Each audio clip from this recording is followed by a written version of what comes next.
going to highlight the rookie performances you need to know about each week, starting with the rookie sensation out of New York. Yeah, Laura, some of these guys are graduating to veteran status in a hurry. But let's begin with Cam Scatterbo, the running back for the New York Giants, with 3 rushing touchdowns this past Thursday night. He is quickly becoming a legend in the New York, New Jersey area. Runs incredibly hard, that much is for sure. He's also playing a prominent role in the passing game. He's become a tone setter for this Giants offense. Played 69% of the snaps in 3 straight games. Tyrone Tracy returned on Thursday night. He was a non-factor for this offense. Cam Scatterbo figures to be the guy going forward. Biggest question with him, just holding it. He plays such a physical style of football. There are times where I wanted to maybe think about his long term. That being said, that is part of his greatness, a total factor in the running and passing game.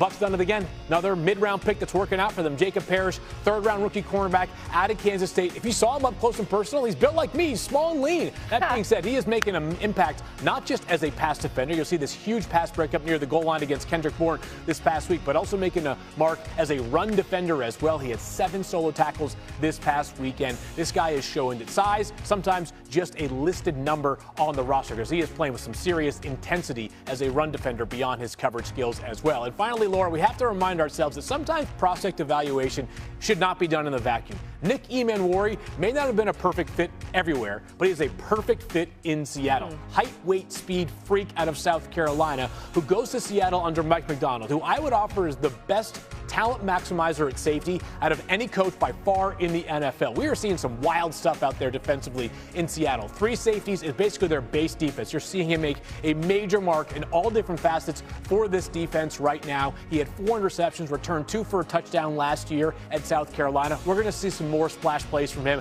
now that he's fully healthy out there in Seattle. Yeah, our good friend Mina Kimes, Seattle girl. Yeah. We were talking yesterday. I mean, as much as the conversation has been around what Sam Darnold's done, that Seattle defense has been so good. Boy. The numbers are insane. I know it's a smallish sample size, but woo.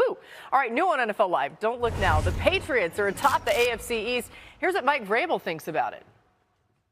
Well, they're not going to cancel the rest of the season, and that's not really our focus right now. But I would say that we've done. We put ourselves in a position to play meaningful games. Not that they aren't all meaningful, but certainly focusing on this one on the road. Seeing if we can't continue to enhance the things that we do well, and then eliminate the stuff that could or will or has gotten us beat. Oh, Dan, what stood out to you about Drake Maye and the Patriots offense? So Drake has become one of the best deep ball throwers in the NFL because every pass play starts with how do we protect it and can we give him the time, okay? So 4D linemen, but the back walks himself up into the line of scrimmage, the tight end over to the left. So what that does is this kind of pick game at the bottom of the screen, it almost becomes a 6.5-man protection just from the start. Then you lift coverage. Now Drake Maye just understands, okay, this is really a 2-man read. I'm just reading once 20 puts his hands on my tight end. Look at the pocket he gets to throw from. There's the shallow. Great 3rd down conversion, but it starts with them committing those numbers. The play, how many times have I shown this? Motion over, play action, okay? Number 1, I got a tight end and a wide receiver double teaming the edge. Here's the play fake.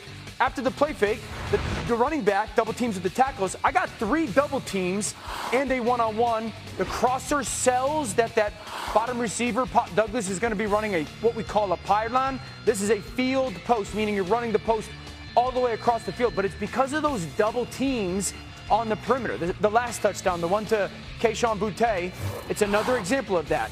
Watch this motion. He goes from inside to out. So you switch the pattern release. Once again, there's chip. You hold that bottom defender, and then the space that is created for Drake Maye to throw the football down the field is fantastic.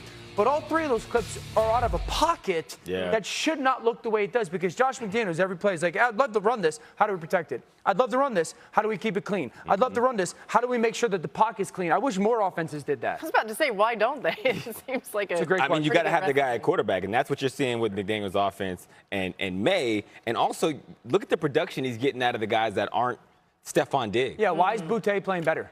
I mean, I think it's the trust that he's getting from Maye and the position he's being put in. Like, you show him the touchdown he had. He had 2 other really big catches here. Here goes a touchdown on a contested catch. He had another 3rd down conversion. Very physical. At the point of attack, and when the ball is in the air, he's coming down with it. This is another 20-plus yard catch on the sideline, gets his feet down with the guy draped over him. And in the last 2 games, 8 targets, 8 catches, 136 yards, and 2 touchdowns. That's trust from your quarterback. And every time you're going to get that opportunity, you're making the most of it. I will say this, too.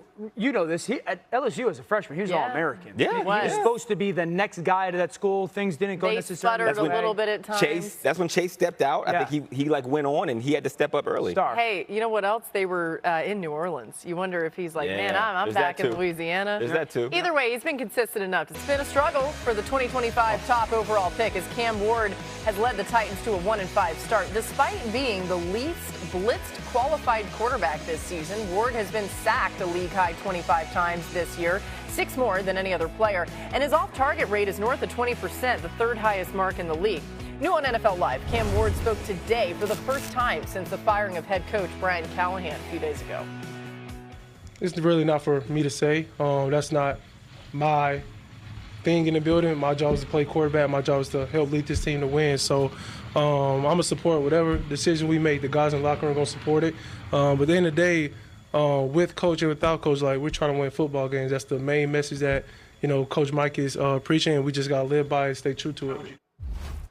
All right, so you draft a guy number 1 overall. We've been well documented on this show talking about how good Cam Ward has been despite the results at times. And I realize those numbers we just saw maybe makes you feel a little different. But, Graz, this is about his development. So what have the Titans said about how they'll develop Cam Ward with somebody new coming in? Yeah, you can't just sort of white flag the first year of the development because you fired the head coach. So they lose the head coach and their offensive line coach, who was the head coach's father, and wasn't going to stick around. But they kept most of the rest of the infrastructure the same. The play caller will remain the same, Bo Hardigree, who it's been for the last 3 games. Mike McCoy was an offensive assistant on the staff already, so he's already been part of Cam Ward's developmental program. So I think they'll continue what they were doing, and then obviously there'll be somebody new almost certainly come in and change up the whole thing next year. But in the meantime, they feel like they can get good developmental work done. If I could talk to Cam Ward, I'd tell him watch Monday Night Football next week, because Monday Night Football, 3 out of 4 quarterbacks are Sam Darnold, Baker Mayfield, and Jared Goff, all the guys that said, hey, you're not good anymore. Right. I think the things that I'd like to see, not only this season, but for the future of Cam Ward is,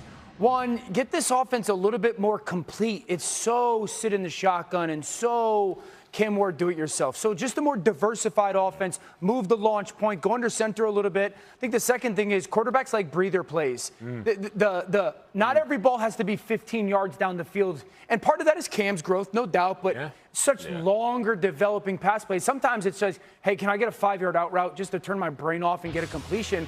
And then being completion driven a little bit. I mean, Cam Ward's got 48 pass attempts this year that he's held the ball for 3.5 seconds or more. That's the most in the NFL.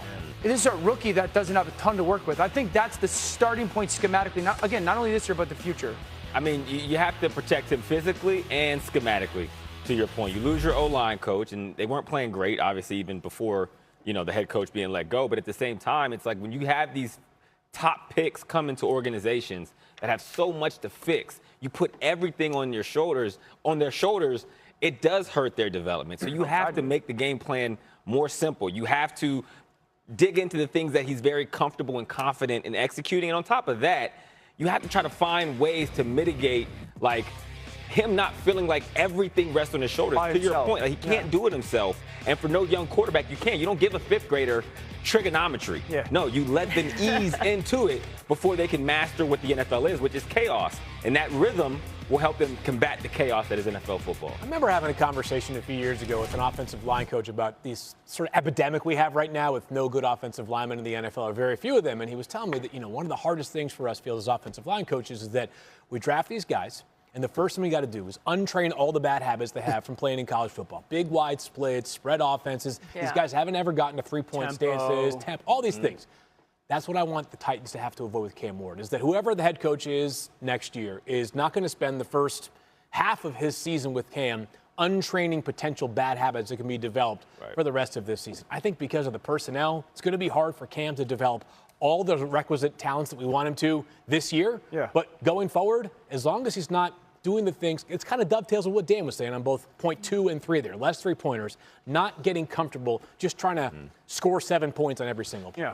Yeah, it's going to be interesting because I actually think that Cam Ward is a quarterback that a lot of people would want to work with. So it'll be fascinating to see who they end up going with for this job. If it's an offensive guy, he'll want to be there. Yeah, right? There's a lot to be excited about with this young fellow. All right, a lot more coming your way here on NFL Live. Glad you're with us on this Wednesday. Whiteout Wednesday is back. Hawk has returned. Dan and Hawk are going to talk about who's shown up, shown out, including the league's leading receiver. You don't want to miss this. Putting somebody in the Louvre. Hawk, did you go see the Louvre? Did you go to France or? I did go to Paris. Okay. I didn't go to the Louvre though. I think you got your own Louvre. We got our own Louvre.